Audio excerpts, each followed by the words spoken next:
বড়দের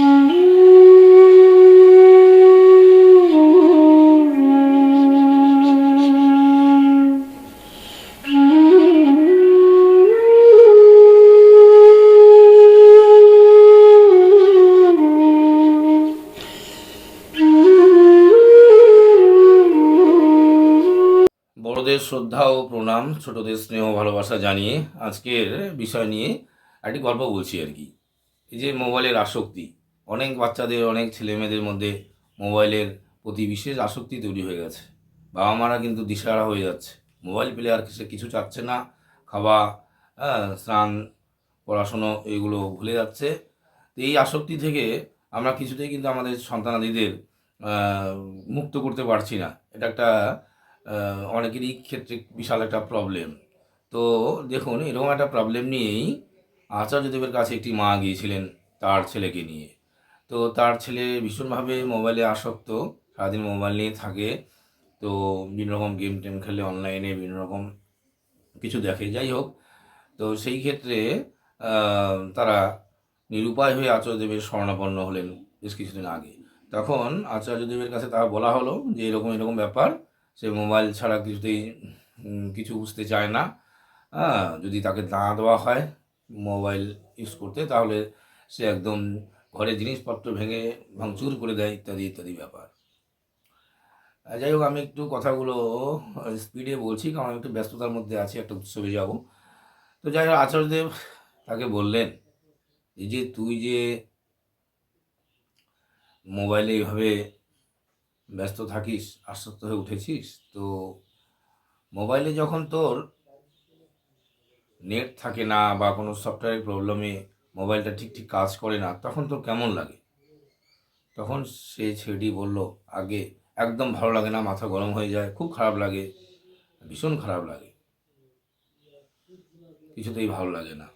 আচার্যদেব তখন বললেন, তোর একটা প্রিয় জিনিস তোর থেকে দূরে থাকলে যখন তোর এত খারাপ লাগে, তাহলে তুই ভেবে দেখ তোর বাবা মার কাছে তুই কত প্রিয়, আর তার থেকে তুই দূরে থাকছিস, মোবাইলে ব্যস্ত থাকছিস, তাহলে তাদের কতটা খারাপ লাগে, এটা কি কখনো ভেবে দেখেছিস? তারপরে বললেন যে তুই যে সারাদিন মোবাইল নিয়ে থাকিস, কখনো গুগলে সার্চ করে দেখেছিস অধিক সময় মোবাইল ব্যবহার করলে মানে হার্ট, কিডনি, চোখ, মানে শরীরের মধ্যে যে একটু প্রভাব পড়ে, সেটা কি কখনো দেখেছিস?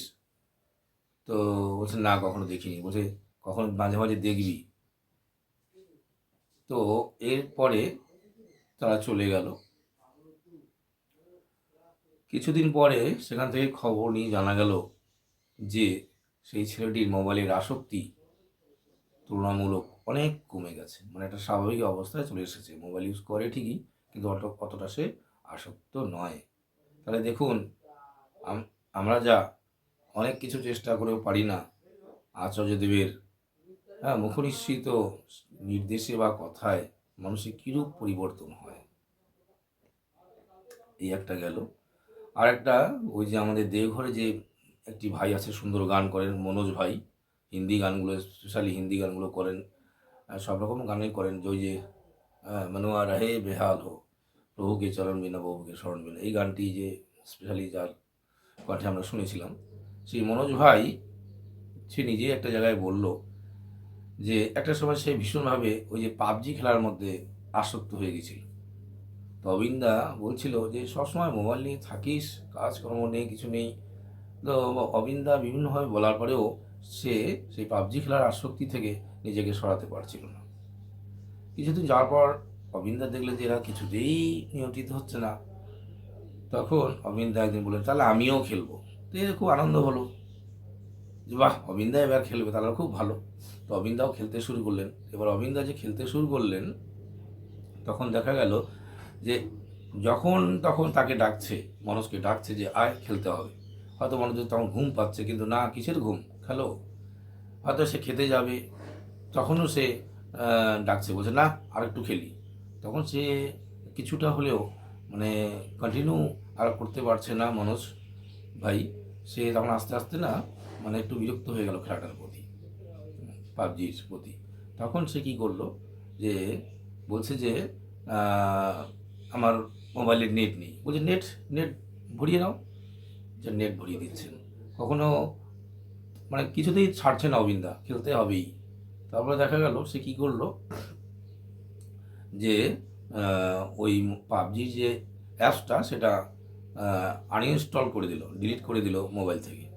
অবিন্দা যখন বলে এই আয় খেলতে হবে, তখন বলছে না আমি তো অ্যাকচুয়ালি আমার মোবাইল থেকে অ্যাপসটা ডিলিট করে দিয়েছি। বলছে ডিলিট করে দিয়েছি, ইনস্টল করে নে, খেলতে হবেই। মানে নাছোড়বান্দা। আবার ইনস্টল সে করলো। তারপর কিছুদিন পরে একটা মোবাইল কিনলো মনোজ, যে মোবাইলে আর সেই পাবজির যে অ্যাপসটা সেটা নাকি ইনস্টল করা যায় না, ডাউনলোড করা যায় না।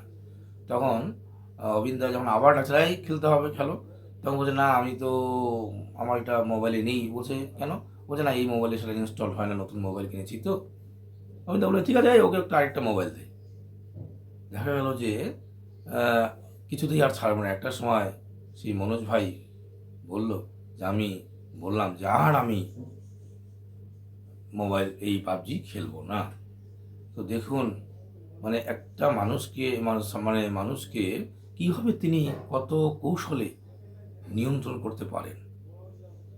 মনোজ ভাই এই নিয়ে বলল যে ওই যে ঠাকুরের সময় যে হেমকবি ছিলেন, তিনি মদ খেতেন। আমরা সাধারণত মদ যারা খায় তাদের ঘৃণা করি, উপেক্ষা করি, হ্যাঁ বকাবকি করি, কিন্তু কিছুতেই কিন্তু আমরা মদ তার মাদকাসক্তি থেকে তাকে দূরে বা মুক্ত করতে পারি না। কিন্তু ঠাকুর ভালোবেসে ঠাকুর তাকে মদ খাওয়াতে শুরু করলেন, নিজের হাতে মদ খাওয়াতে খাওয়াতেই কিন্তু হেমকবির জীবন থেকে হ্যাঁ এই মাদকাসক্তিকে তিনি একদম চিরতরে দূরে করে দিলেন।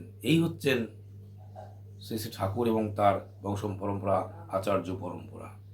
তাদের তাদেরকে কি বলবো, তাদের সব শক্তি নিয়ে, তাদের সব সাইকোলজি নিয়ে তারা আমাদের কাছে রয়েছেন। যত রকম সমস্যা আছে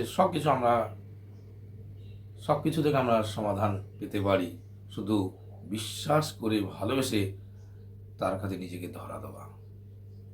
আমি এই দুটো কাহিনী আজকে বলেই শেষ করছি। আজকে এই একটা উৎসবে যাব, উৎসবের মরশুম চলছে, খুব আনন্দ হচ্ছে, কত লোকের সাথে দেখা হচ্ছে, কত খাওয়া হচ্ছে। এই সময়টা মানুষ কত রকম পিকনিক করে, আমাদের এত উৎসব, মানে কত যে পিকনিক হয়ে যাচ্ছে ভাবাই যায় না। ঠাকুর আমাদের আনন্দের সাগরে ভাসিয়ে দিয়েছেন। পরম দয়ালের রাতুল চরণে সবার সুন্দর সুস্থ আনন্দময় জীবনে প্রার্থনা করে শেষ করছি। জয় গুরু।